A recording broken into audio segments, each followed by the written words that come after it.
Morning, how are we? Bit of a flush going on, but I think it happens when I get out of bed. It's about, when I look at my watch, it's on the table in the living room. Ooh, yeah. So anyway, yeah, listen. Wales today, which is the 3rd of June, the news came in. The lockdowns have been really eased, and especially for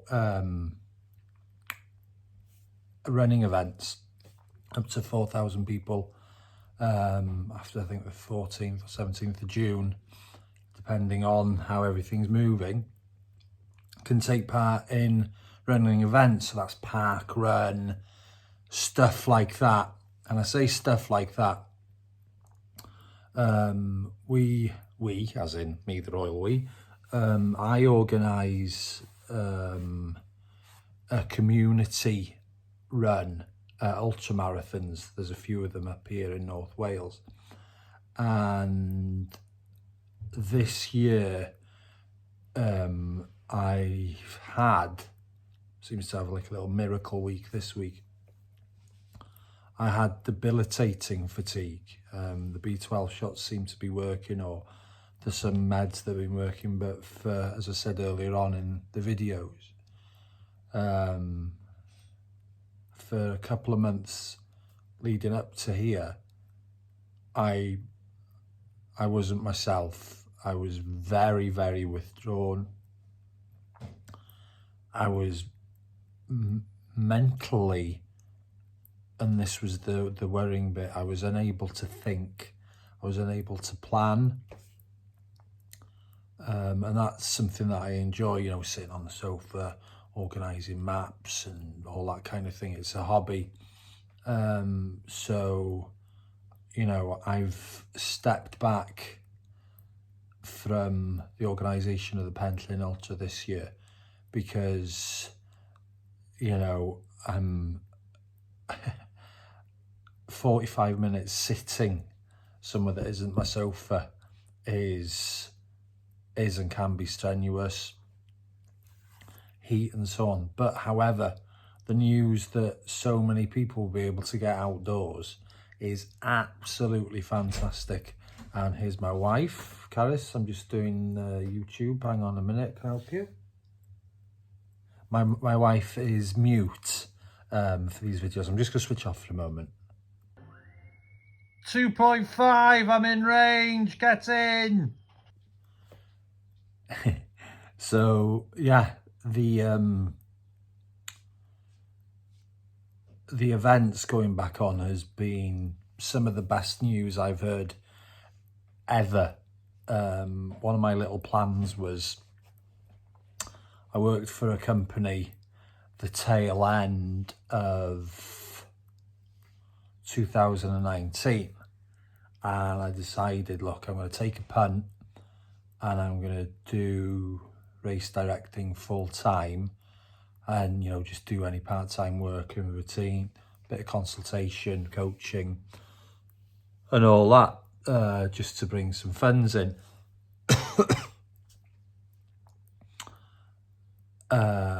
After 5 weeks, I think it was like less than that, it's about 4 weeks after handing in my notice, I ended up in A&E and was diagnosed with cancer. Fucking what? So I started an ambassador program where we set up give lots of t-shirts and all that kind of thing away for runners who, not elite runners, but people who were in the community. So getting free races and so on, because I wasn't going to be able to go out and about. And at the start of the diagnosis, I thought, and I was told when I was in hospital, because they didn't know either, my small bowel, I'd get that tumour cut out, tied up, off you go. And there was lesions on the liver, and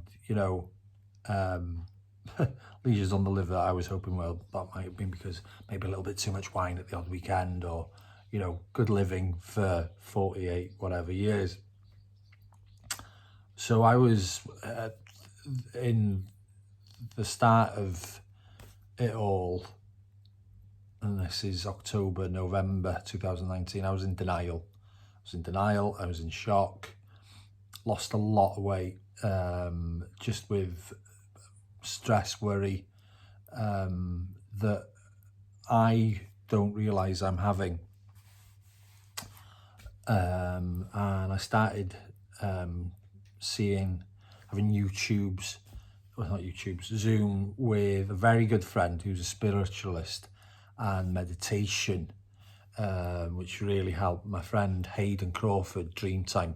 Look him up if you want to knot some things in your head, or if you're just looking to, develop a platform to work from. Incredible guy, Hayden Crawford. So yeah, and then COVID happened when I was in hospital. So all races cancelled. So I went from working to potentially, looking to be a full-time race director sort of thing, to living on disability.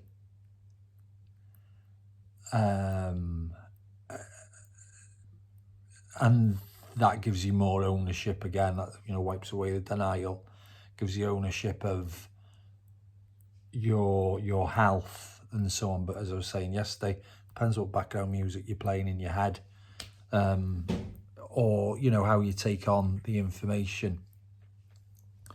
So fast forward to this year, and I just came into it for months, just gone, debilitating fatigue, and I thought, fucking hell, this is horrendous. But the meds seem to be working a bit. This is like a miracle week.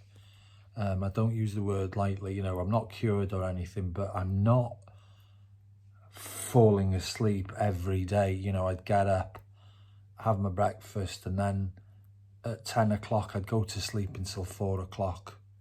And this was happening every day. So yeah, there we are. So it's great news. I'm just gonna put 2 of these in my fucking thighs and have some waffles. Oh.